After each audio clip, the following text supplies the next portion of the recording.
Good afternoon Praveen, कैसे हो बेटा?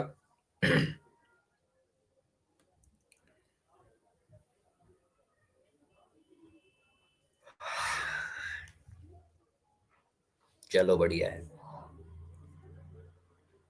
बस 5 मिनट वेट करने दो, शायद कोई और भी ज्वाइन करे।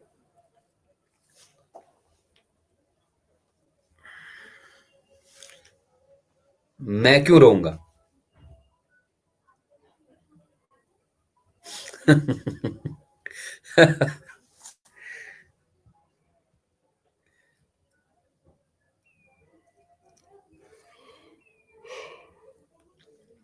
रो नहीं रहा बेटा, नींद आ रही है मुझे।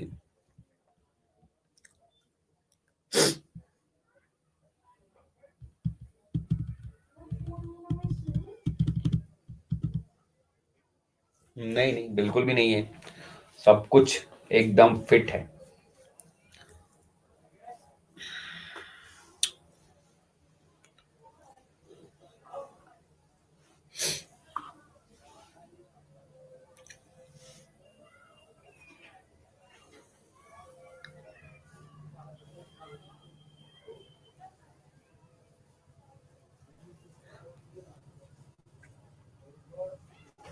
चलो ठीक है, स्टार्ट कर देते हैं हम अपना क्लास।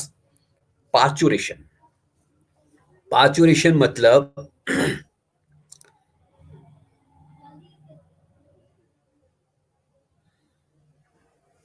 बिल्कुल बिल्कुल। पार्चुरेशन का मतलब है एक्सपल्शन। एक्सपल्शन मतलब बाहर निकलना। Expulsion of fully formed fetus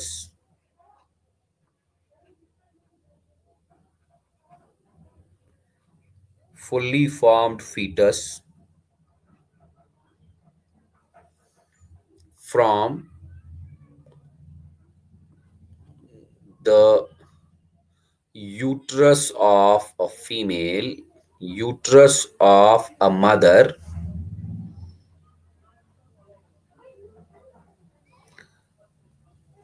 through vaginal canal.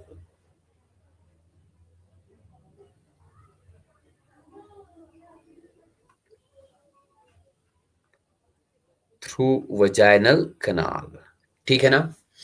Vaginal कनाल से, वजाइना से फुल्ली फॉर्म्ड फीटस का बाहर निकलना। कहां से बाहर निकलना? वजाइना से। लेकिन वो फीटस था कहां? यूटरस में।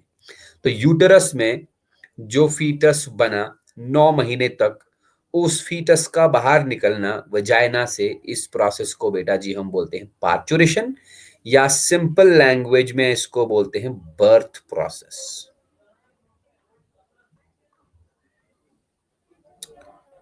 Okay. Expulsion of fully formed fetus from the uterus of the mother through vaginal canal. कब? After the completion of gestation period. After the completion of gestation period.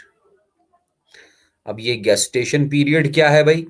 gestation period का मतलब है pregnancy period. तो pregnancy period खत्म होने के बाद, gestation period खत्म होने के बाद, जो कि इंसानों में 9 मंथ्स है, एक फीटस फुल्ली फॉर्म होता है। वो फीटस फिर वजाइना से बाहर आता है। इस प्रोसेस को बेटा हम बोलते हैं पार्चुरेशन या बर्थ प्रोसेस। ठीक है? ये जो बर्थ प्रोसेस है, ये एक हार्मोनल प्रोसेस है। It is a hormonal process.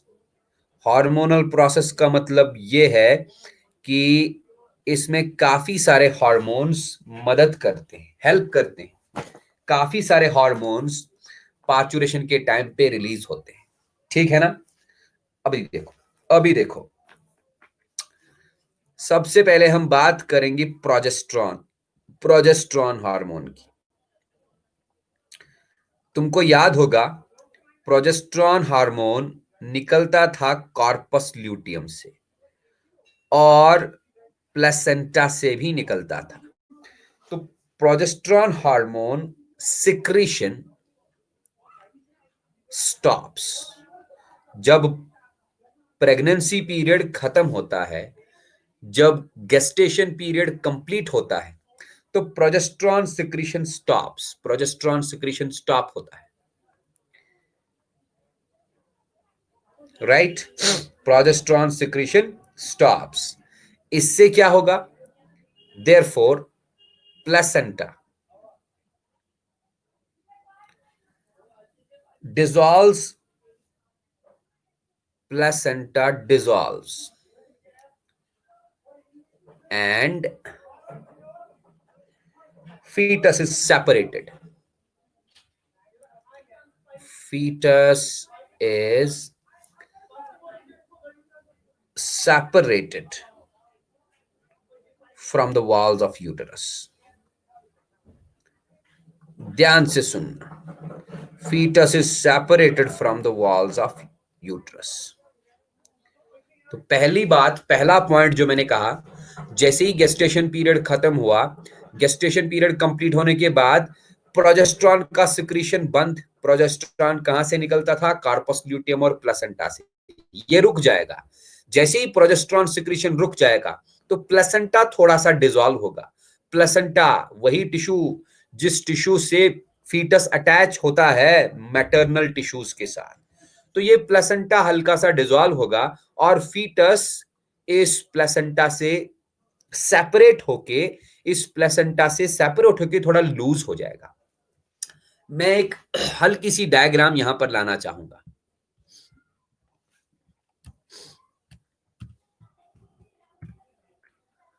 एक मिनट।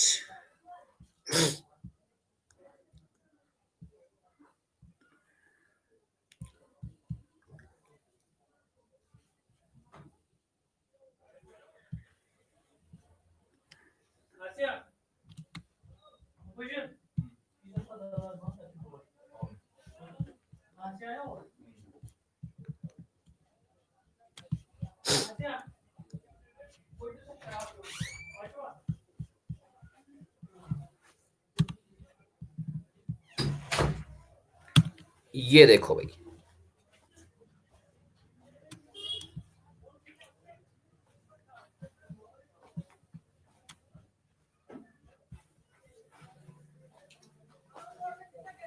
हाँ दिखाई दे रहा है नहीं डायग्राम? अबे दिखाई दे रहा है? हाँ, तो बस देखते रहो। तो पहला पॉइंट मैंने क्या बोला? गेस्टेशन पीरियड कंप्लीट होने पर प्रोजेस्टेरॉन हार्मोन का सिक्रीशन रुक जाता है और प्लेसेंटा डिसॉल्व होने लगता है। तो प्लेसेंटा जैसे ही डिसॉल्व होने लगा, प्लेसेंटा के साथ जो फीटस जुड़ा था वो फीटस हल्का सा सेपरेट हो गया यूट्राइन वॉल से, राइट। अभी देखो, दूसरा पॉइंट में लिखूंगा signal for parturition. Signal for parturition originates from fully formed fetus. Fully formed fetus, completely formed fetus, fully formed fetus से एक सिग्नल जनरेट होगा एंड प्लेसेंटा। मतलब जैसे ही ये फीटस थोड़ा सा लूज हो गया यूट्रीन वॉल से, फुली फॉर्म्ड फीटस है, इससे एक सिग्नल जनरेट होगा। उस सिग्नल को हम पार्चुरेशन सिग्नल बोलते हैं। सॉरी, उस सिग्नल को हम बोलते हैं fetal ejection reflex. Fetal ejection reflex. NEET में क्वेश्चन पूछा जाता है, फीटल इजेक्शन रिफ्लेक्स कहां से जनरेट हुआ? तो याद रखना है तुमको, फीटल इजेक्शन रिफ्लेक्स ओरिजिनेट होता है फुली फॉर्म्ड फीटस और प्लेसेंटा से। ठीक है, ये फीटल इजेक्शन रिफ्लेक्स क्या काम करता है? What is it? It induces it induces mild uterine contractions, mild uterine contractions. मैं रिपीट करूंगा, मैंने कहा सबसे पहला काम क्या होता है, प्रोजेस्टेरॉन हार्मोन का सिक्रेशन स्टॉप होता है। क्यों स्टॉप होता है? बिकॉज फुली फॉर्म्ड फीटस आ चुका है यूट्रस में। प्रोजेस्टेरॉन सिक्रेशन स्टॉप होने के बाद प्लेसेंटा डिसॉल्व होने लगता है। प्लेसेंटा डिसॉल्व होने लग गया तो थोड़ा सा फीटस यूट्रस वॉल से अलग हो गया, सेपरेट हो गया। नाउ इस फुली फॉर्म्ड फीटस और डिसॉल्विंग प्लेसेंटा से सिग्नल जनरेट हुआ। उस सिग्नल को हम बोलते हैं fetal ejection reflex. Fetal ejection reflex क्या काम करता है? ये यूट्रस के वॉल में हल्के से कॉन्ट्रैक्शंस इंड्यूस कराता है। यूट्रस का वॉल मस्कुलर होता है ना, मस्कुलर यूट्रस में धीमे धीमे कॉन्ट्रैक्शंस होने लगते हैं। इन्हीं कॉन्ट्रैक्शंस को हम कलेक्टिवली बोलते हैं फीटल इजेक्शन रिफ्लेक्स। ठीक है, यहां तक क्लियर है ना? इसमें कोई डाउट, इसमें कोई दिक्कत है?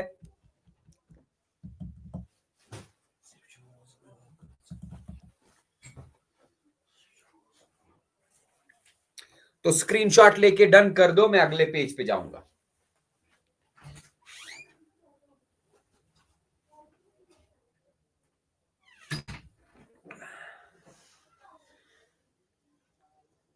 हाँ भाई, कहां चले गए?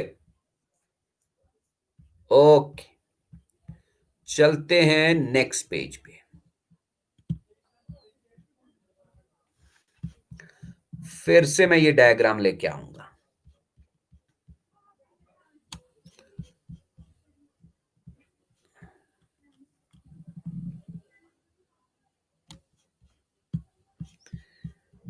देखते जाओ। तो पहले क्या हुआ? फीटल इजेक्शन रिफ्लेक्स जनरेट हुआ। फीटल इजेक्शन रिफ्लेक्स से क्या हुआ? यूट्रस के वॉल में माइल्ड कॉन्ट्रैक्शंस हो गए, धीमे धीमे से कॉन्ट्रैक्शंस होने लगे। ठीक है ना? अब देखो ये वाला पॉइंट, फीटल इजेक्शन रिफ्लेक्स, ये मैंने लिखा था यहां पर, fetal ejection reflex. Fetal ejection reflex से यूट्रस के वॉल में माइल्ड कॉन्ट्रैक्शंस हुए और इस फीटल इजेक्शन रिफ्लेक्स ने पिट्यूटरी ग्लैंड के पोस्टीरियर लोब को स्टिमुलेट किया। प्लस साइन का मतलब है स्टिमुलेट। पिट्यूटरी ग्लैंड का पोस्टीरियर लोब स्टिमुलेट हुआ और पिट्यूटरी ग्लैंड के पोस्टीरियर लोब से निकला एक hormone, the name of the hormone is oxytocin. मैं रिपीट करूंगा, fetal ejection reflex fully formed fetus और प्लेसेंटा ने जनरेट किया। फीटल इजेक्शन रिफ्लेक्स से माइल्ड कॉन्ट्रैक्शंस हो गए यूट्रस के वॉल में। उन माइल्ड कॉन्ट्रैक्शंस ने posterior lobe of the pituitary gland को स्टिमुलेट किया। बोला उसको कि भाई तू रिलीज कर ऑक्सीटोसिन। अब ऑक्सीटोसिन क्या काम करेगा तुम देख लो। ऑक्सीटोसिन एक तो यूट्रस वॉल के ऊपर एक्ट करेगा। ऑक्सीटोसिन यूट्रस वॉल को बोलेगा तुम रिलीज करो प्रोस्टेग्लैंडिन्स। ऑक्सीटोसिन हार्मोन यूट्रस वॉल को बोलेगा कि तुम अपने प्रोस्टेग्लैंडिन्स रिलीज करो। और दूसरा काम भी करेगा, ऑक्सीटोसिन यूट्रस वॉल को बहुत तेज तेज कॉन्ट्रैक्शंस कराने के लिए बोलेगा। तो मैं क्या लिखूंगा यहां पर? Oxytocin stimulates uterine wall and uterine wall undergoes intense contractions. Intense contractions, बहुत तेज कॉन्ट्रैक्शंस होंगे यूट्रस के मस्कुलर वॉल में। दूसरा, ऑक्सीटोसिन ने यूट्रस वॉल से प्रोस्टेग्लैंडिन्स रिलीज कराए। ये प्रोस्टेग्लैंडिन्स भी यूट्रस वॉल के ऊपर एक्ट करके और तेज इंटरेक्शंस कॉन्ट्रैक्शंस कराते हैं। इन तेज कॉन्ट्रैक्शंस को हम बोलते हैं बेटा जी लेबर पेन्स। आ गई लेडी, मदर आ गई लेबर पेन्स वाले स्टेज में। हाँ, लेबर पेन्स। अरे भाई, जब यूट्रस वॉल कॉन्ट्रैक्ट होगा, रिलैक्स होगा, कॉन्ट्रैक्ट होगा, रिलैक्स होगा, तो उस वक्त बहुत ही ज्यादा पेन होता है। Those pains are known as labour pains. ठीक है, तो मैंने क्या बोला? पिट्यूटरी ग्लैंड ने सिक्रीट किया ऑक्सीटोसिन, बहुत सारा ऑक्सीटोसिन। ये ऑक्सीटोसिन हार्मोन क्या काम करेगा, ये यूट्रस वॉल के ऊपर एक्ट करेगा, यूट्रस वॉल से निकलेगा प्रोस्टाग्लैंडिन्स और यूट्रस वॉल में इंटेंस कॉन्ट्रैक्शंस होंगे, प्रोस्टाग्लैंडिन्स और ज्यादा इंटेंस कॉन्ट्रैक्शंस कराएगा यूट्रस वॉल में। मतलब जब कॉन्ट्रैक्शंस हो गए तो यूट्रस के अंदर है क्या, फीटस, तो फीटस को पुश मिलेगा, फीटस यूट्रस फीटस को पुश मिलेगा और फीटस मूव करने लगेगा वजाइना की तरफ। तो मैं यहां लिखूंगा due to labour pains fetus moves towards vagina. Fetus moves towards vagina. हल्का सा ये वजाइना की तरफ मूव कर दिया, राइट। ये जो ऑक्सीटोसिन है ना बेटा जी, आप याद रखोगे oxytocin is the main parturition hormone. It is known as the main parturition hormone.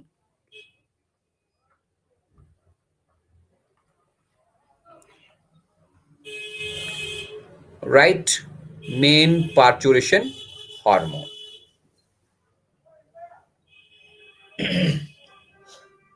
ठीक है, अब देखो जैसे ही फीटस वजाइना की तरफ मूव कर दिया, ऊपर से बहुत सारे इंटेंस कॉन्ट्रैक्शंस हो रहे हैं, तो ये इंटेंस कॉन्ट्रैक्शंस, ये लेबर पेन्स इस फीटस को पुश करेंगे और फीटस वजाइना के थ्रू बाहर आएगा। अरे रुको, तो फीटस वजाइना के थ्रू बाहर आएगा, मैंने क्या बोला, लेबर पेन्स पुश करते हैं किसको, किसको पुश करते हैं, फीटस को टुवर्ड्स वजाइना। जैसे ही फीटस वजाइना की तरफ मूव हुआ, ऊपर से और ज्यादा इंटेंस कंट्रैक्शंस होंगे, वो इंटेंस कंट्रैक्शंस फीटस को और ज्यादा वजाइना के थ्रू पास कराने की कोशिश करेंगे। यहां पर काम आता है एक और हार्मोन, उस हार्मोन का नाम है रिलैक्सिन, रिलैक्सिन हार्मोन। ठीक, रिलैक्सिन हार्मोन कहां से निकलता है, it is secreted from the ovaries, it is also secreted from the placenta.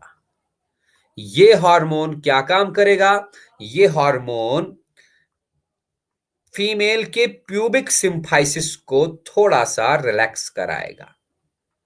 It acts on pubic symphysis. अब तुम बोलोगे सर प्यूबिक सिम्फाइसिस क्या है, इस फीमेल के जो हिप गर्डल्स हैं, हिप गर्डल्स, हिप गर्डल्स जहां पर ज्वाइन होते हैं ना, हिप बोन्स जिस जगह पर ज्वाइन होते हैं उस जगह को हम प्यूबिक सिम्फाइसिस बोलते हैं। तो ये रिलैक्सिन हार्मोन प्यूबिक सिम्फाइसिस को थोड़ा सा रिलैक्स कराएगा, it relaxes the pubic symphysis. इससे प्यूबिक सिम्फाइसिस के पास जो ज्वाइंट होता है वो ज्वाइंट हल्का सा मूव हो जाएगा और उससे फीटस को बाहर निकलने में आसानी हो जाएगी। तो relaxin hormone, what it does, it acts on pubic symphysis and fetus moves out। पहले फीटस का सिर, हेड बाहर आएगा, बाद में बाकी बॉडी आएगी। जैसे ही ये फीटस बाहर आएगा, ये चीखेगा, चिल्लाएगा। क्यों, डेफिनेटली इसको चीखना ही है, क्यों, क्योंकि इस फीटस के लंग्स में हवा चली जाएगी। जैसे ही लंग्स में हवा चली जाएगी, लंग्स एक्सपैंड हो जाएंगे और इसके मुंह से चीख निकलेगी। इस चीख को बेटा जी हम बोलते हैं बर्थ क्राई। अगर बच्चा चीखा नहीं तो मतलब उसमें कुछ प्रॉब्लम है। समझ आई बात। वन मोर थिंग, जैसे ही बच्चा पैदा हुआ, जैसे ही बच्चा फीटस जैसे ही बाहर आया, उस वक्त ऑक्सीटोसिन हार्मोन एक और काम कराता है।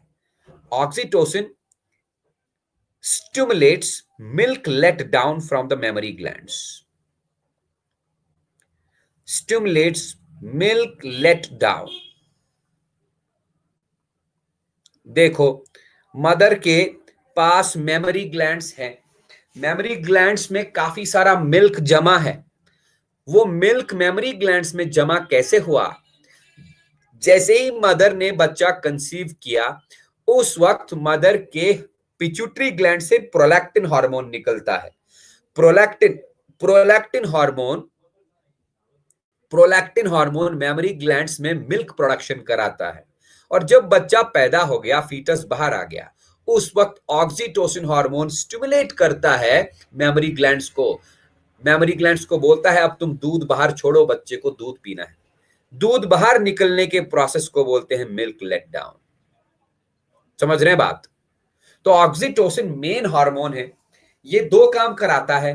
एक तो ये फीटल इजेक्शन रिफ्लेक्स के बाद यूट्रस में इंटेंस यूट्रीन कंट्रैक्शंस कराएगा, और इंटेंस यूट्रीन कंट्रैक्शंस को हम कलेक्टिवली बोलते हैं लेबर पेन्स। उन्हीं लेबर पेन्स से फीटस को पुश मिलेगा वजाइना की तरफ, और वो वजाइना के थ्रू बाहर निकलने की कोशिश करेगा। दूसरा काम ऑक्सीटोसिन क्या करता है, जब प्रोसेस कंप्लीट होती है, बच्चा बाहर आता है, उस वक्त ऑक्सीटोसिन मेमोरी ग्लैंड्स को स्टिमुलेट करेगा टू रिलीज द मिल्क। इस प्रोसेस को मिल्क लेट डाउन बोलते हैं। एंड यहां पर एक और हार्मोन की जरूरत पड़ती है, the hormone is relaxin. Relaxin hormone ovaries से और प्लेसेंटा से निकलता है, और ये relaxin hormone what it does, ये फीमेल के प्यूबिक सिम्फाइसिस को रिलैक्स कराता है। प्यूबिक सिम्फाइसिस मतलब हिप वाले पोर्शन को रिलैक्स कराता है। हाँ, ऑटोमेटिक मिल्क। ऑटोमेटिक मतलब जब तक बच्चा सक नहीं करेगा तब तक थोड़ी निकलेगा। बच्चे ने सक किया, जैसे ही बच्चे ने मेमोरी ग्लैंड के निपल के साथ टच किया, सक किया, तो मिल्क लेट डाउन हो गया। ऑटोमेटिकली थोड़ी निकलेगा भाई। तो रिलैक्सिन हार्मोन क्या काम करेगा, ये प्यूबिक सिम्फाइसिस को रिलैक्स कराएगा, due to which it becomes easy for the fetus to come out. ठीक है ना? ये था मेन प्रोसेस ऑफ पार्चुरेशन। लेकिन तुमको इसमें एक और चीज के ऊपर ध्यान देना पड़ेगा। इसी डायग्राम के ऊपर ध्यान दे दो, फोकस करो इस डायग्राम के ऊपर। ये देखो, यहां पर सर्वाइकल स्ट्रेच लिखा है। सर्वाइकल स्ट्रेच का मतलब क्या है, वही फीटल इजेक्शन रिफ्लेक्स। जैसे ही फीटल इजेक्शन रिफ्लेक्स हुआ, फीटल इजेक्शन रिफ्लेक्स ने स्टिमुलेट किया पिट्यूटरी ग्लैंड के पोस्टीरियर पार्ट को टू रिलीज ऑक्सीटोसिन। ऑक्सीटोसिन ने फिर से स्टिमुलेट किया यूट्रस वॉल को कॉन्ट्रैक्ट होने के लिए। ऑक्सीटोसिन ने यूट्रस वॉल से प्रोस्टाग्लैंडिन्स को रिलीज कराया। प्रोस्टाग्लैंडिन्स ने फिर से स्टिमुलेट किया यूट्रस वॉल को कॉन्ट्रैक्ट होने के लिए। ये इंटेंस कॉन्ट्रैक्शंस फिर से सर्वाइकल स्ट्रेच कराएंगे, सर्विक्स पार्ट को स्ट्रेच कराएंगे, वो फिर से यूट्राइन कॉन्ट्रैक्शंस को स्टिमुलेट करेगा। मतलब यहां पर स्टिमुलस पॉजिटिव वाला स्टिमुलस ही मिल रहा है। ठीक है ना? इनहिबिशन नहीं हो रहा, सिर्फ पॉजिटिव पॉजिटिव हो रहा है। सर्वाइकल स्ट्रेच ने पॉजिटिवली स्टिमुलेट किया पोस्टीरियर पिट्यूटरी को। पॉजिटिवली स्टिमुलेट करना मतलब उसको बोला कि तू रिलीज कर ऑक्सीटोसिन। अगर मैं माइनस लिखता, मतलब माइनस का मतलब क्या था, इनहिबिट किया। स्टिमुलेट का मतलब, प्लस का मतलब स्टिमुलेट किया। प्रोस्टाग्लैंडिन्स ने यूट्राइन कंट्रैक्शंस को स्टिमुलेट किया, माइनस लिखता तो इनहिबिशन। क्योंकि हर जगह पर, यहां पर हर पॉइंट पर स्टिमुलेशन ही हो रहा है। दैट इज वाई हम बोल सकते हैं कि parturition is controlled by positive feedback. बहुत इंपॉर्टेंट चीज है ये positive feedback loop. Fetal ejection reflex से सर्वाइकल स्ट्रेच हुआ, सर्वाइकल स्ट्रेच ने पॉजिटिवली स्टिमुलेट किया पोस्टीरियर पिट्यूटरी को, ऑक्सीटोसिन निकला। ऑक्सीटोसिन ने पॉजिटिवली स्टिमुलेट किया यूट्रीन कंट्रैक्शंस को, यूट्रीन कंट्रैक्शंस ने पॉजिटिवली स्टिमुलेट किया फिर से सर्वाइकल स्ट्रेच को, सर्वाइकल स्ट्रेच ने फिर से पॉजिटिवली स्टिमुलेट किया यूट्रीन कंट्रैक्शंस को। ये एक लूप सा बन गया ना। इस फीडबैक लूप को हम पॉजिटिव फीडबैक लूप बोलते हैं। यूट्रीन कंट्रैक्शंस तब तक चलेगा जब तक बच्चे को पुश मिलके बाहर ना आएगा। बच्चा बाहर आ गया, यूट्रीन कंट्रैक्शंस खत्म। हाँ, कभी कभार यूट्रीन कंट्रैक्शंस एनफ अच्छे से नहीं हो पाते, मदर यूट्रीन कंट्रैक्शंस को बर्दाश्त नहीं कर पाती। एट दैट टाइम फिर डॉक्टर बोलता है कि नहीं जी, ऐसे बच्चा बाहर नहीं आएगा, बच्चे को नुकसान होगा, we have to make a caesarean. फिर वो ऑपरेशन करके पेट काट के बाहर निकालते हैं, उसको सी सेक्शन बोलते हैं। ठीक है? हाँ, ठीक है ना?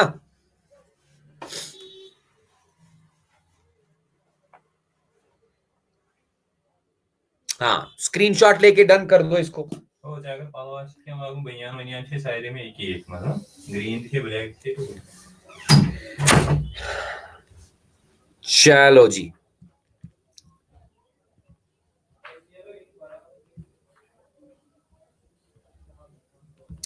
अब देखो, ये पार्चुरेशन प्रोसेस ना 3 स्टेजेस में कंप्लीट होती है। Parturition process is completed in 3 stages. पहला stage dilation.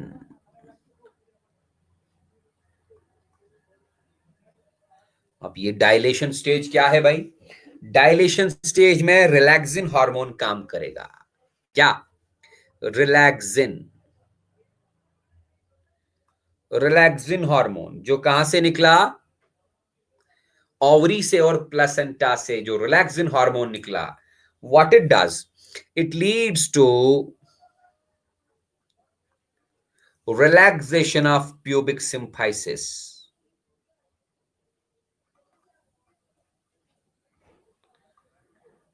It leads to relaxation of pubic symphysis.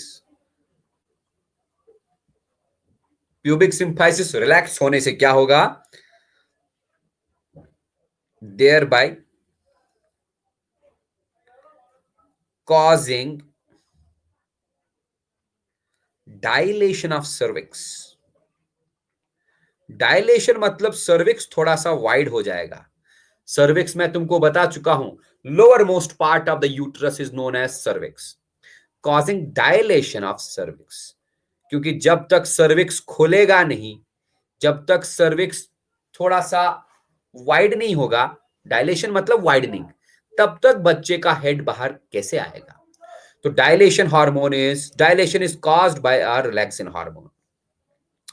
Dilation complete होने के बाद जब वो फीटल इजेक्शन रिफ्लेक्स कंप्लीट होगा, then comes expulsion. Expulsion stage को फीटल इजेक्शन रिफ्लेक्स कंप्लीट हुआ, डायलेशन हो गया, अब आएगा expulsion stage. Expulsion stage is caused by oxytocin hormone. तो ऑक्सीटोसिन हार्मोन क्या काम करेगा? It leads to strong uterine contractions, intense uterine contractions, strong uterine contractions, जिनको अपन क्या बोलते हैं? Labour pains. Due to it what happens? umbilical cord breaks। याद है ना umbilical cord? प्लेसेंटा के साथ जो जुड़ा रहता है लंबा सा तार, umbilical cord breaks। Sorry, due to it, एक मिनट, due to it fetus is expelled out। जब फीटस बाहर आया, देन हम अम्बिलिकल कॉर्ड को काटते हैं, then umbilical cord is cut. बच्चा बाहर आया and umbilical cord is cut. फिर वही अम्बिलिकल कॉर्ड को गांठ बांध के बंद करते हैं और बड़ा होके वहां पर नाभि बनती है। नाभि जानते हो ना?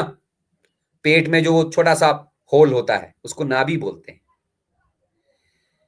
तीसरा stage after birth. After birth, अब ये आफ्टर बर्थ क्या है भाई? देखो भाई, फीटस बाहर आ गया, बच्चा बाहर आ गया, लेकिन फीमेल के वॉम्ब के अंदर, यूट्रस के अंदर अभी भी एक चीज है। क्या चीज? वहां पर प्लेसेंटा है ना। हम कल ही पढ़ चुके हैं, ह्यूमंस में डेसिडुएट प्लेसेंटा होता है। डेसिडुएट होता है कि क्या होता है? हाँ, तो वो प्लेसेंटा अंदर रह के क्या करेगा? उसका कोई काम नहीं है। वही प्लेसेंटा, बचा हुआ प्लेसेंटा बाहर आएगा। एक्सपल्शन ऑफ प्लेसेंटा, वजाइना से वो भी बाहर आएगा। प्लेसेंटा बाहर आने के प्रोसेस को हम बोलते हैं आफ्टर बर्थ। आफ्टर बर्थ हो गया, then the parturition is complete. बताओ भाई कितना इजी है ये, है ना? इसमें कोई डाउट है तो बताओ, नहीं तो स्क्रीनशॉट लेके डन कर दो।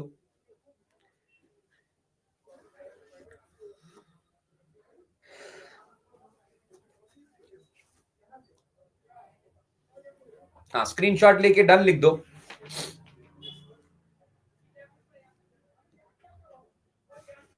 यस, बहुत बढ़िया।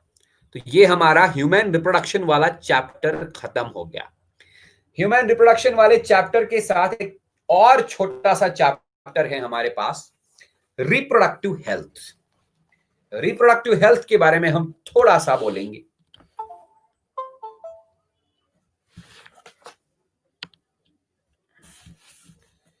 देखते रहियो। Our next chapter is reproductive health.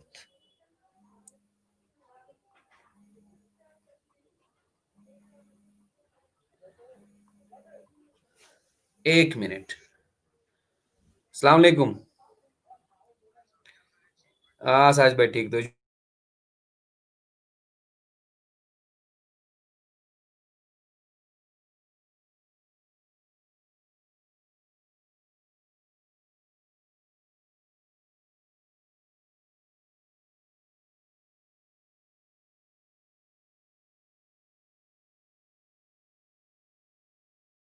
तो हम पढ़ने वाले हैं रिप्रोडक्टिव हेल्थ। रिप्रोडक्टिव हेल्थ में हमको काफी सारी चीजें पढ़नी है। तो सबसे इंपॉर्टेंट चीज है family planning and population control.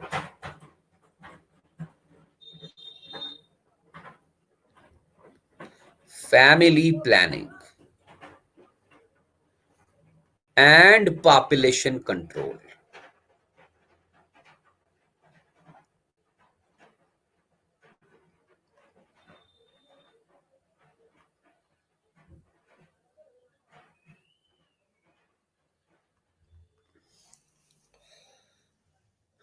Family planning and population control, ये चीज हमको पढ़नी है। तो फैमिली प्लानिंग का मतलब क्या है? It refers to those practices that help an individual to attain certain objectives. ध्यान से सुनना, family planning is a set of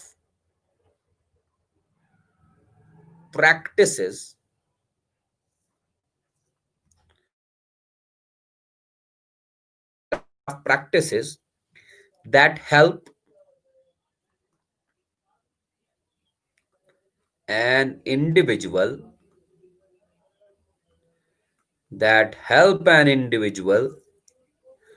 to attain certain objectives.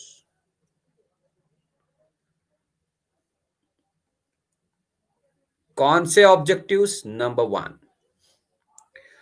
To avoid unwanted birth. मतलब कहने का है कि एक कपल है, वो चाहते नहीं कि अभी बच्चा हो, इसलिए वो फैमिली प्लानिंग की प्रैक्टिसेस कर सकते हैं टू अवॉइड अनवांटेड बर्थ।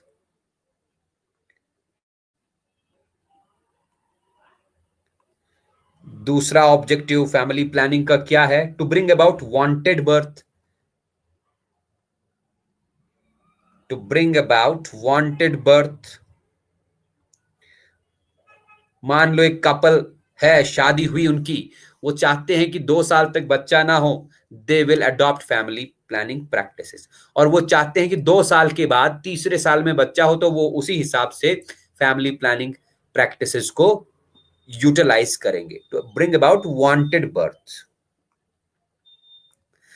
तीसरा objective, to regulate the interval between pregnancies. मतलब कपल का एक बच्चा हो गया, अब वो चाहते हैं कि दूसरा बच्चा जल्दी ना हो, इसलिए वो फैमिली प्लानिंग का प्रैक्टिसेस यूटिलाइज करते हैं। मतलब 2 प्रेगनेंसीज के बीच में टाइम हो, to regulate the interval between 2 pregnancies. Interval between pregnancies. और चौथा ऑब्जेक्टिव है फैमिली प्लानिंग का, to determine the number of children in family. अगर कोई कपल चाहते हैं कि हमारे पास ज्यादा बच्चे नहीं होने चाहिए, वो फैमिली प्लानिंग प्रैक्टिसेस कर सकते हैं, to determine the number of children in family.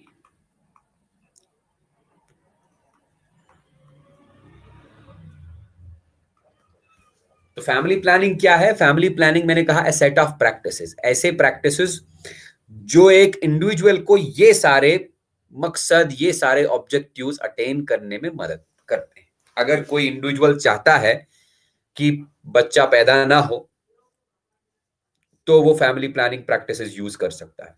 अगर कोई इंडिविजुअल चाहता है कि कुछ टाइम तक बच्चा ना हो, उसके बाद बच्चा हो, मतलब जिसको बच्चा प्लान करना कहते हैं, वो यूज कर सकता है फैमिली प्लानिंग प्रैक्टिसेस।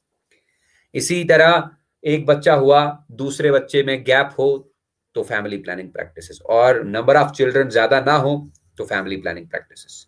ठीक है, इसमें दूसरा पॉइंट आप याद रखोगे बेटा, India is the first country in the world to initiate family planning programme in 1951। India, the first country in the world, the first country in the world to initiate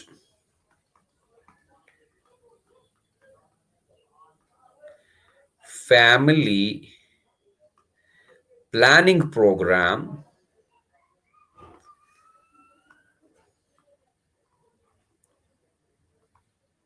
in 1951। 1951 में India ने एक family planning programme initiate किया था, ठीक है ना। लेकिन इस फैमिली प्लानिंग प्रोग्राम को 1971 में चेंज कर दिया गया इनटू फैमिली वेलफेयर प्रोग्राम, ठीक है ना।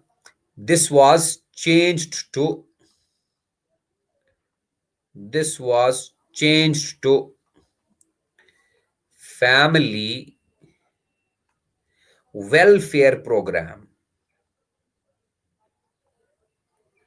Family welfare program in 1971। ठीक है, थ्योरेटिकल है, कोई समझने वाली बात नहीं है, इसका स्क्रीनशॉट लेके डन कर दो।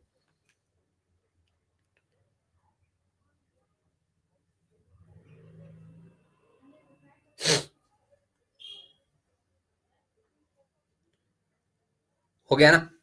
अच्छा जी, अब फैमिली प्लानिंग प्रैक्टिसेस कैसे की जाती है? हाँ, फैमिली प्लानिंग प्रैक्टिसेस की जाती हैं to avoid fertilization. There are various methods, various measures to control fertilization. Fertilization याद है ना, fusion of male and female gamete to form a zygote. तो वही methods to control fertilisation.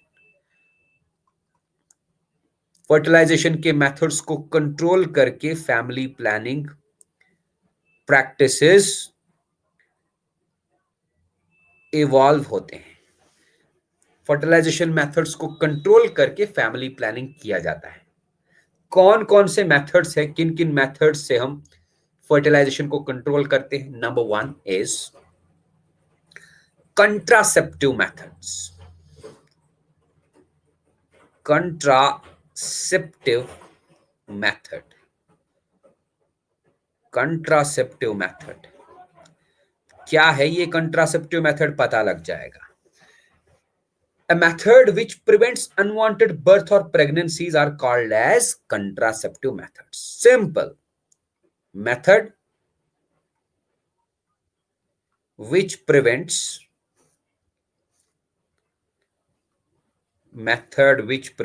unwanted birth,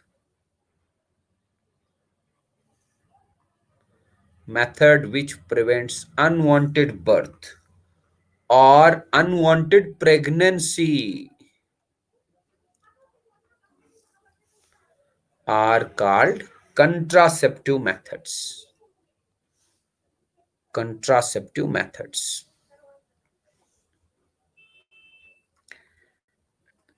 Jin methods से unwanted births prevent की जाती है, unwanted pregnancies prevent की जाती है, उन मेथड्स को हम कंट्रासेप्टिव मेथड्स बोलते हैं।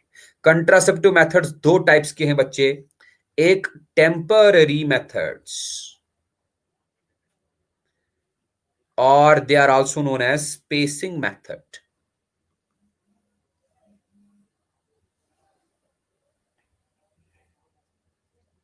स्पेसिंग मेथड और दूसरा टर्मिनल मेथड, सॉरी हाँ टर्मिनल मेथड। टेम्पररी मेथड और spacing method and second one is terminal method.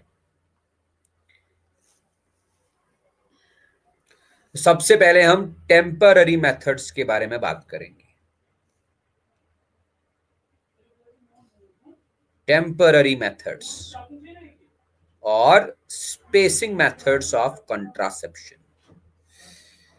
इसमें हम पहला लिखेंगे केमिकल मेथड। केमिकल मेथड, हाँ जी, इस मेथड में यूज किए जाते हैं स्पर्मिसाइडल जेल्स। स्पर्मिसाइडल जेल्स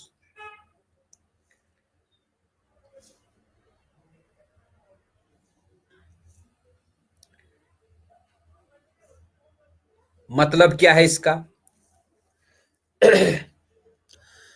जब एक कपल को सेक्सुअल इंटरकोर्स करना हो, जब एक कपल को कॉपुलेशन करनी हो, तो कॉपुलेशन करने से पहले फीमेल के वजाइना के अंदर वाली लाइनिंग में स्पर्मिसाइडल जेल्स का लेयर लगाया जाता है। जेल होता है ये ऑइंटमेंट जैसा, तो ये ऑइंटमेंट फीमेल के वजाइना के अंदर मला जाता है। देन मेल क्या करता है? देन मेल सेक्सुअल इंटरकोर्स करता है। अब सेक्सुअल इंटरकोर्स कंप्लीट होने के बाद जब मेल के सेमेन से स्पर्म्स अंदर गए, मेल स्पर्म्स अंदर गए ना, वो स्पर्म्स इस स्पर्मिसाइडल जेल के साथ अटैच हो जाते हैं एंड स्पर्मिसाइडल जेल के साथ अटैच होने के बाद वो मर जाते हैं। ठीक है ना? तो मैंने क्या कहा, केमिकल मेथड में पहला method spermicidal gel. Spermicidal gel मला जाता है फीमेल के रिप्रोडक्टिव सिस्टम में, पर्टिकुलरली वजाइना में, before sexual intercourse. What happens? Spermatozoa attach themselves to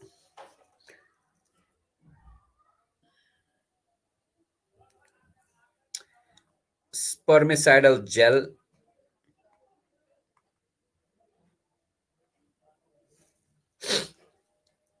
and are killed. मर गए स्पर्मेटोजोआ। जब स्पर्मेटोजोआ ही, स्पर्म्स ही मर गए, तो फर्टिलाइजेशन का कोई चांस नहीं है ना। इस मेथड का फेलियर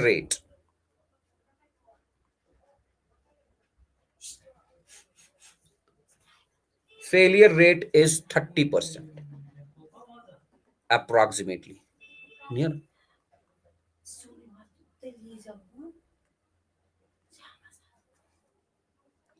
ठीक है, failure rate of the method is approximately 30%. Take example, मैंने स्पर्मिसाइडल जेल बोला, काफी सारे स्पर्मिसाइडल जेल्स होते हैं। फॉर एग्जाम्पल वजाइनल फोम,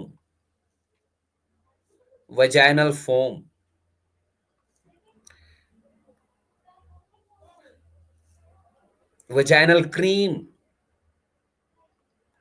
एक वजाइनल क्रीम होती है, मार्केट में बिकती है निम 76 से। हाँ, क्या पूछ रहे हो? मतलब कि सेक्स करेगा, बिना मतलब का सेक्स करेगा क्यों, जिसमें मिलियन स्पर्म्स मर जाएंगे। अरे यार हम पढ़ क्या रहे हैं? अरे कपल है, कपल सेक्स कर रहा है लेकिन वो चाहते हैं बच्चा ना हो, तब तो स्पर्म्स को मारना ही पड़ेगा ना। बहुत सारे मेथड्स हैं, एक मेथड ये भी है, मैं सारे मेथड्स तुमको बताऊंगा। पहला मेथड मैंने कहा, सेक्सुअल इंटरकोर्स करने से पहले फीमेल के वजाइना में वजाइनल जेल लगाया जाता है। वो जेल क्या काम करता है? वो जेल स्पर्म्स को मारता है। स्पर्म्स मर गए, सेक्सुअल इंटरकोर्स एंटरटेनमेंट के लिए, एंजॉयमेंट के लिए हुआ, बच्चा पैदा हुआ ही नहीं। लेकिन इस मेथड का फेलियर रेट 30% है।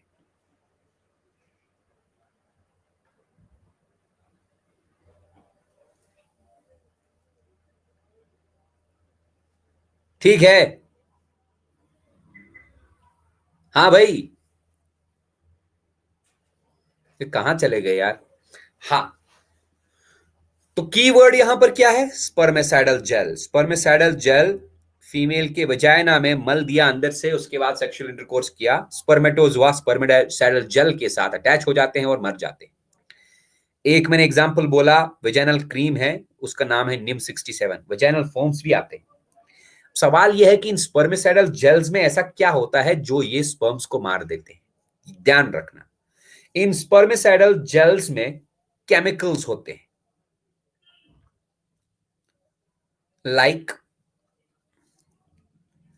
ZnSO4, बोले तो zinc sulphate, KMNO4 potassium permanganate, boric acid, lactic acid, citric acid etcetera. यही केमिकल्स जो स्पर्मेसाइडल जेल्स के अंदर होते हैं, यही केमिकल्स स्पर्म्स को डिस्ट्रॉय कर देते हैं, स्पर्म्स को मार देते हैं। That is why in chemicals को हम स्पर्मिसाइडल केमिकल्स बोलते हैं या स्पर्मिसाइड्स बोलते हैं। स्पर्मिसाइडल जेल वेल से कुछ नहीं होगा तब तक जब तक जेल में इन केमिकल्स में से कोई केमिकल ना हो। क्लियर है ना? तो बच्चा इसका स्क्रीनशॉट लेके डन कर दो।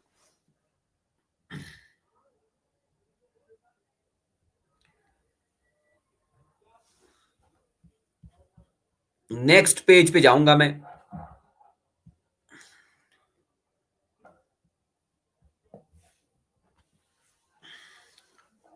Next method, barrier method.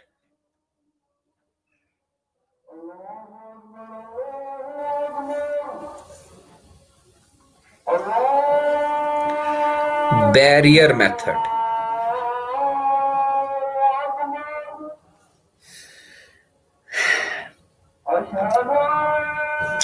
Barrier methods का काम करने का तरीका क्या है? बैरियर मेथड्स में क्या होता है? Ovum and sperms are prevented,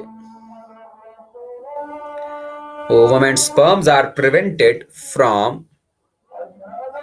physically meeting with the help of barriers. Physically meeting.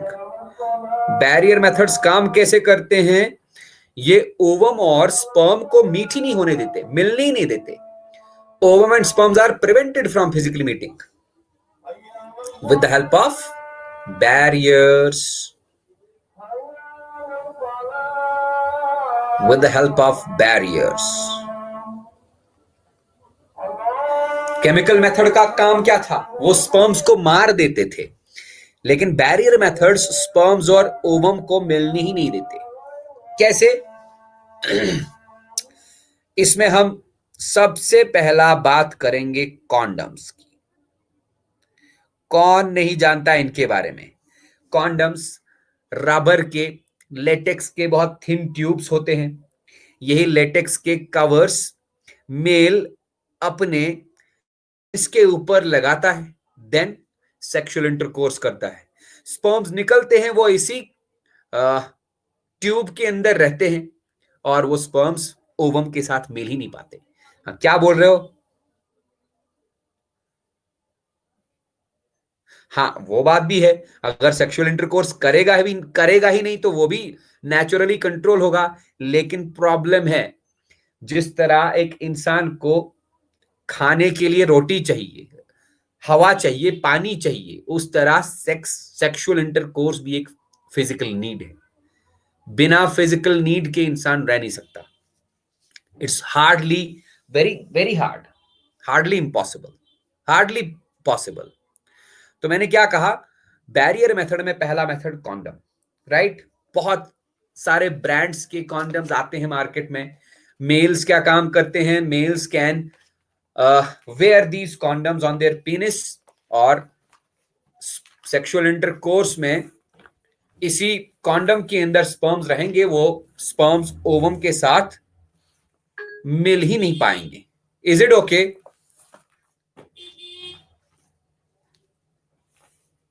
Rubber type का ट्यूब होता है भाई, लाइक दिस।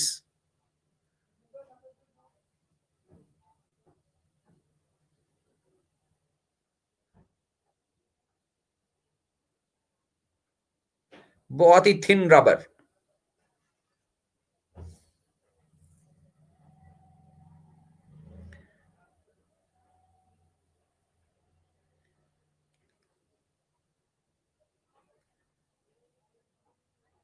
ऐसा कुछ होता है ना।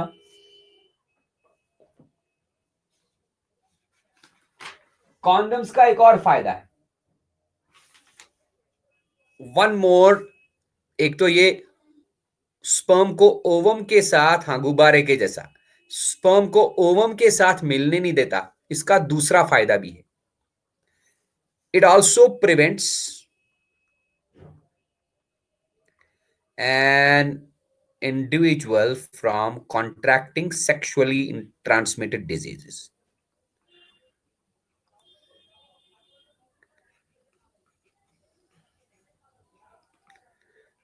एसटीडीज, एसटीडीज बोले तो sexually transmitted diseases like ads,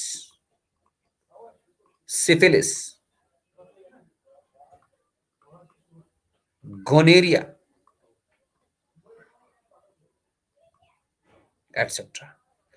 मतलब अगर फीमेल को इन डिजीजेस में से कोई डिजीज होगा, एड्स, सिफिलिस या गोनेरिया, और मेल उसके साथ सेक्सुअल इंटरकोर्स करेगा वेयरिंग अ कॉन्डम, तो मेल में ये डिजीजेस आ नहीं सकते। ये मेल को इन डिजीजेस से बचा सकता है। और नॉट ओनली मेल, अगर मेल को ये डिजीजेस होंगे और फीमेल इस मेल के साथ सेक्सुअल इंटरकोर्स करेगा अलोंग विद द कॉन्डम, तो फीमेल भी इन डिजीजेस से बच सकती है, राइट। इनका failure rate of mail condom, ध्यान रहे, मेल कॉन्डम्स भी होते हैं, फीमेल कॉन्डम्स भी होते हैं। Female condoms are known as femdoms. Failure rate of male condoms are 10 to 14%, 10 to 14% only. And failure rate of female condoms,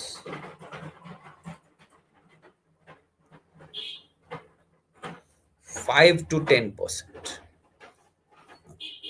हाँ, स्क्रीनशॉट लेके डन कर दो।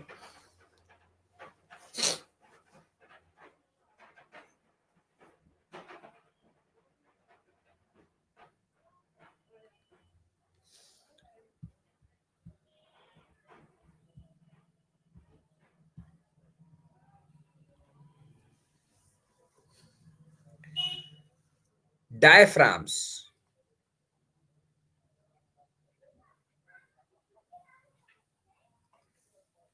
सर्वाइकल कैप्स,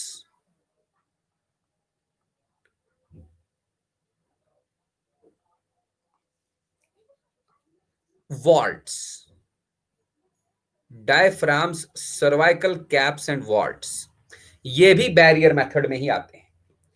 ये क्या होते हैं, रबर के कुछ बैरियर्स होते हैं। These are made up of rubber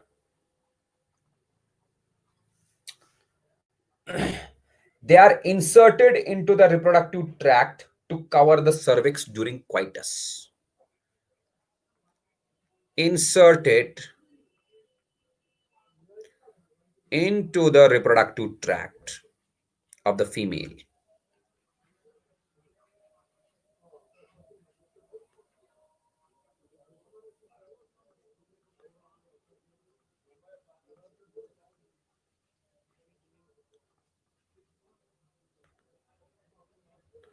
During copulation. ये लिखा मैंने फीमेल, अब पहले देखो तो मैंने क्या लिखा। डायफ्राम कुछ इस तरह का होता है,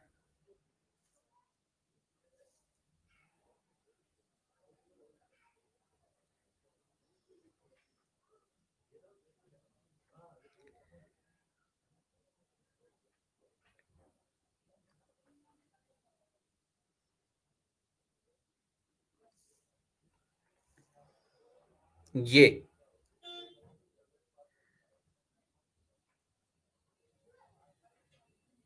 रबर का बना होता है, ये डायफ्राम है।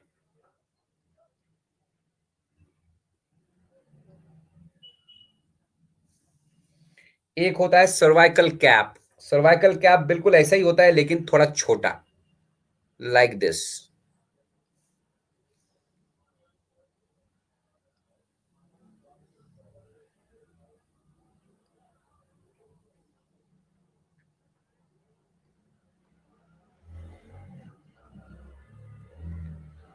तो ये क्या किया जाता है, इनका सेक्सुअल इंटरकोर्स करने से पहले ये फीमेल के रिप्रोडक्टिव ट्रैक्ट में इंसर्ट किए जाते हैं।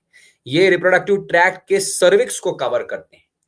They are inserted into the reproductive tract of the female during copulation and they cover cervix. Cervix part को ये कवर करते हैं।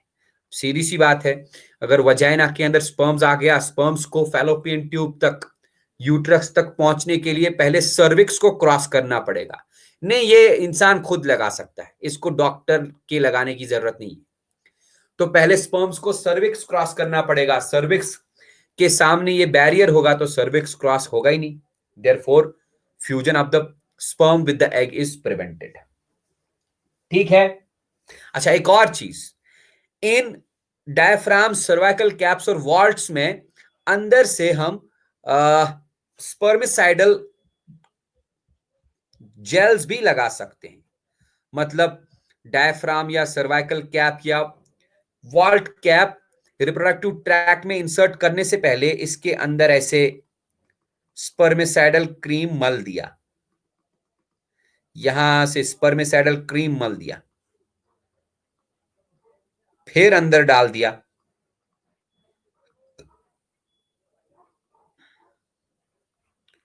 एक तो ऐसा वाला डायफ्राम या सर्वाइकल कैप, एक तो स्पर्म्स को ऊपर जाने नहीं देगा यूट्रस में, और स्पर्म्स इसी स्पर्मिसाइडल क्रीम के केमिकल से मर जाएंगे। ठीक है। इनकी एक और खासियत है, देखो कॉन्डम रीयूजेबल नहीं है, एक बार यूज किया काम खत्म। दे आर रीयूजेबल, एक बार यूज करके फिर अच्छे से साफ वाफ करके इनको दोबारा से यूज किया जा सकता है।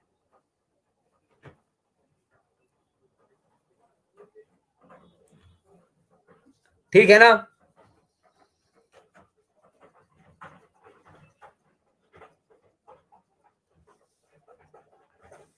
नेक्स्ट देखो, इंट्रायूटरीन डिवाइसेस।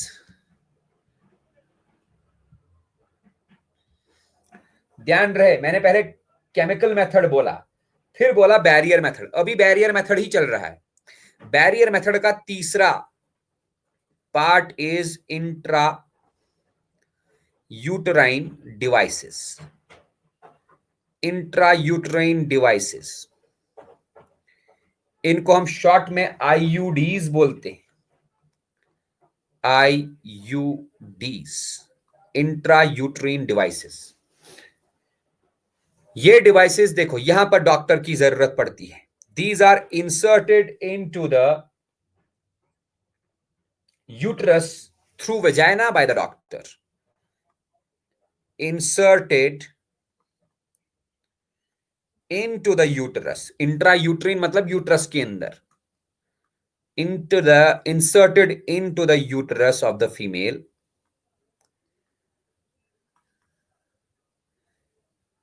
कहां से? वजाइना के through vagina by a professional doctor.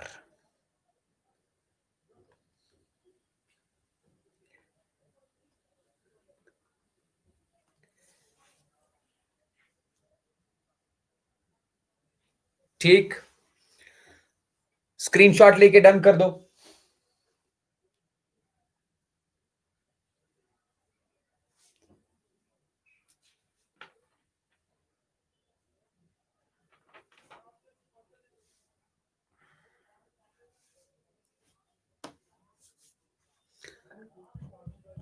IUDs complete हो जाएगा आज। हाँ, the first IUD was used by Grafenberg. First IUD, it was used by a person named as Grafenberg. ग्राफेनबर्ग ने दुनिया का पहला आईयूडी यूज किया था, राइट? ये जो आईयूडी था, ग्राफेनबर्ग वाला IUD, it was a silver made IUD, made up of silver. A G बोले तो silver.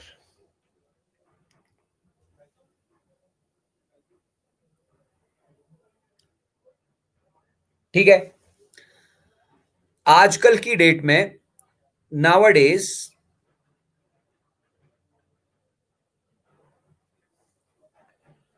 Copper made IUDs are used.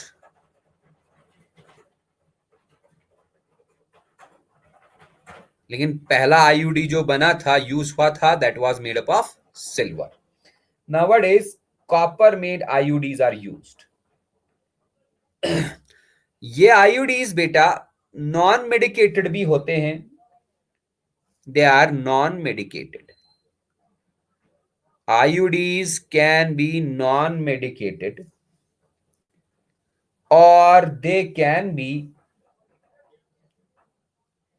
copper releasing IUDs, or they can be hormone releasing IUDs. मतलब IUDs 3 तरह के हो सकते हैं, नॉन मेडिकेटेड IUDs और medicated IUDs. Medicated IUDs 2 तरह के हो सकते हैं, कॉपर रिलीजिंग आईयूडीज और हार्मोन रिलीजिंग आईयूडीज। तो नॉन मेडिकेटेड आईयूडीज में आप एग्जांपल लिखिए, lips loop, LIPPES, lips loop. ये नॉन मेडिकेटेड आईयूडीज या तो प्लास्टिक के बने होते हैं या तो स्टेनलेस स्टील के बने होते हैं, right? They are either made up of plastic or stainless steel. Stainless steel. Lips loop is made up of plastic. ठीक, lips loop is made up of plastic. Impregnated with, इसके साथ कुछ और भी चीज होती है, made up of plastic, impregnated with barium sulfate. Barium sulphate. तो यही लिप्स लूप यूट्रस के अंदर रखा जाता है, इसके अंदर बेरियम सल्फेट भी है। अब ये काम कैसे करते हैं मैं थोड़ी देर बाद बताऊंगा, या बता ही देता। Non medicated IUDs promote the phagocytic cells of uterus to engulf sperms within the uterus. ध्यान से सुनना मैं क्या बोल रहा हूं। नॉन मेडिकेटेड आईयूडीज क्या काम करते हैं? They promote phagocytic cells of uterus. Uterus का एंडोमेट्रियम मैंने कहा था, यूटरस के एंडोमेट्रियम में काफी सारे फैगोसिटिक सेल्स होते हैं। ये उन्हीं फैगोसिटिक सेल्स को प्रमोट करते हैं, स्टिमुलेट करते हैं। Promote the phagocytic cells of uterus to engulf sperms.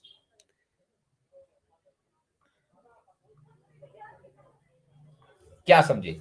अगर स्पर्म यूटरस के अंदर पहुंच भी गया तो अगर उस यूटरस में लिप्स लूप लगा है या नॉन मेडिकेटेड आईयूडी लगा है, ये non medicated IUD phagocytic cells of the uterus को बोलेगा स्पर्म आ गया, उसको खा लो।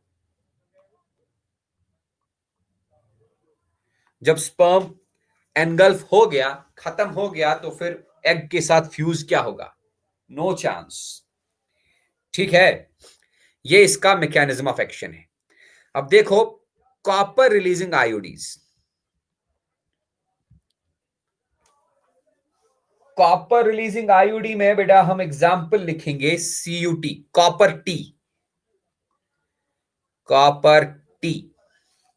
दूसरा कॉपर 7, तीसरा multi load 375।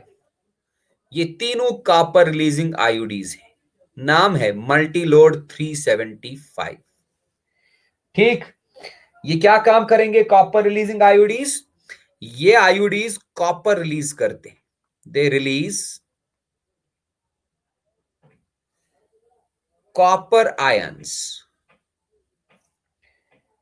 and copper ions suppress sperm motility and fertilizing capability. They release copper ions which suppress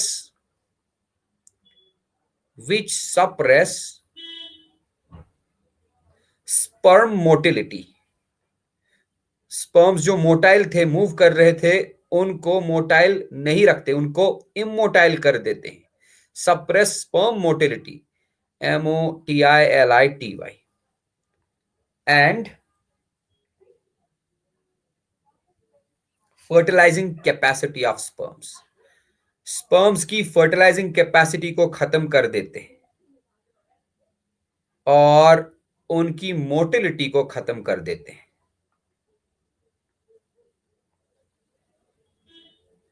ठीक है, ये हो गए दो।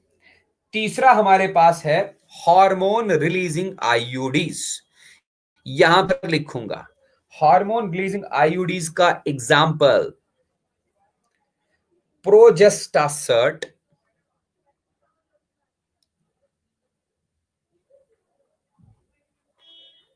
प्रोजेस्टासर्ट एंड LNG20। LNG20 क्या बोला? फ्लैजेला को कहा जाता है का? ये क्या है फ्लैजेला? मुझे पता नहीं क्या बोल रहे हो तुम। तो हार्मोन रिलीजिंग आईयूडीज में हमने लिखा प्रोजेस्टासर्ट एंड LNG20। ये काम कैसे करते हैं? Hormone releasing IUDs make the uterus unsuitable for implantation and the cervix hostile to sperms. Make uterus, ये बहुत इंपॉर्टेंट टॉपिक है बेटा, इससे क्वेश्चन नीट में आता है। Make uterus unsuitable for implantation. Uterus को अनसूटेबल बनाते हैं, यूटरस में इम्प्लांटेशन होनी नहीं देते hormone releasing IUDs. Make uterus unsuitable for implantation. और दूसरा काम क्या करते हैं? They make cervix hostile to the sperms. Cervix hostile to the sperms. Cervix को बोलते हैं स्पर्म्स आएंगे उनको खाओ। Cervix hostile to sperms.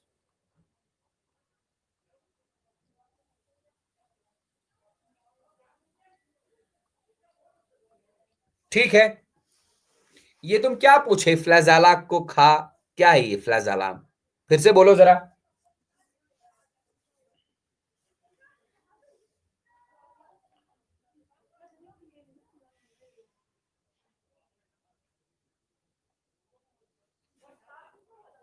हाँ, कहां चले गए भाई?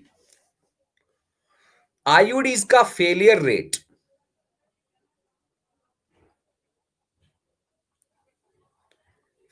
Rate is 1 to 6%। और आईयूडीज ज्यादातर वो फीमेल्स यूज करती हैं जो चाहती हैं प्रेगनेंसी में डिले।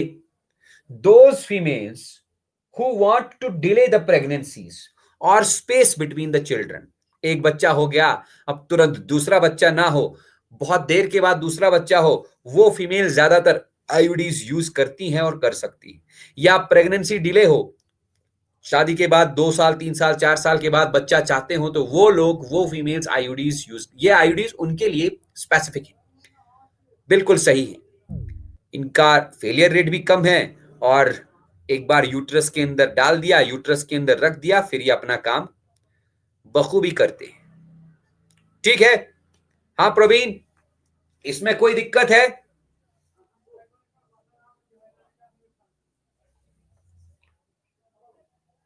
हेलो। हाँ जी। हाँ प्रवीण।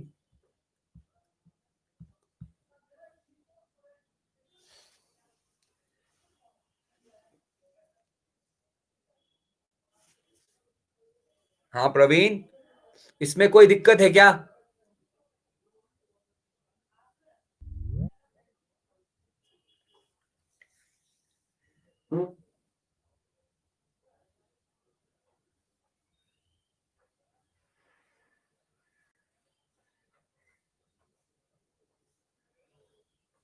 हाँ प्रवीण, अबे कहाँ चले गए भाई?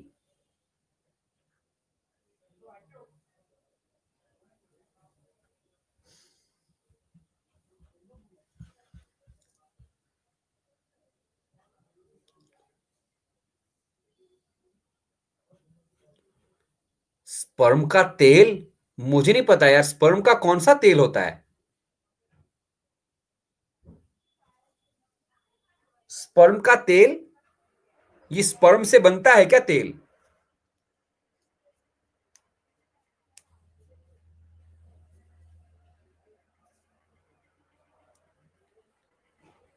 मुझे नहीं पता उसके बारे में।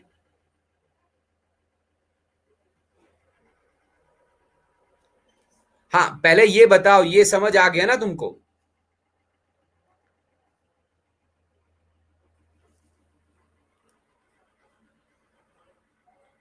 स्क्रीनशॉट लेके डन लिख दो।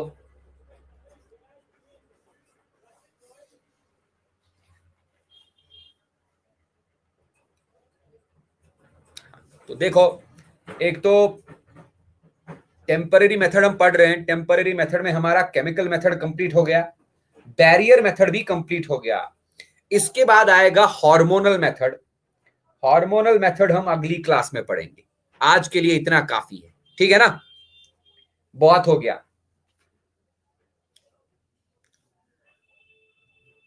स्पर्म का पूंछ को क्या क्या? स्पर्म का पूंछ क्या बोल रहे थे? स्पर्म का पूंछ?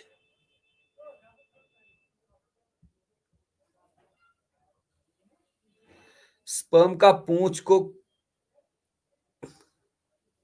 स्पर्म के टेल को?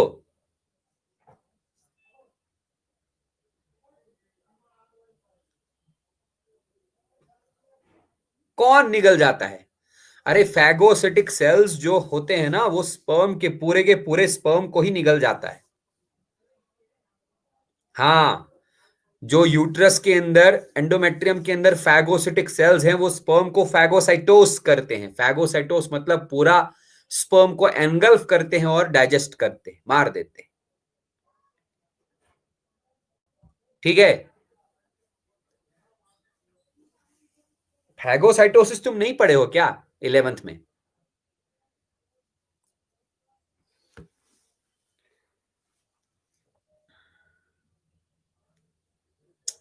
मर गया? हाय हाय। चलो कोई बात नहीं। ठीक है, आज की क्लास में इतना ही, मिलते हैं अपनी अगली क्लास में। ठीक है ना?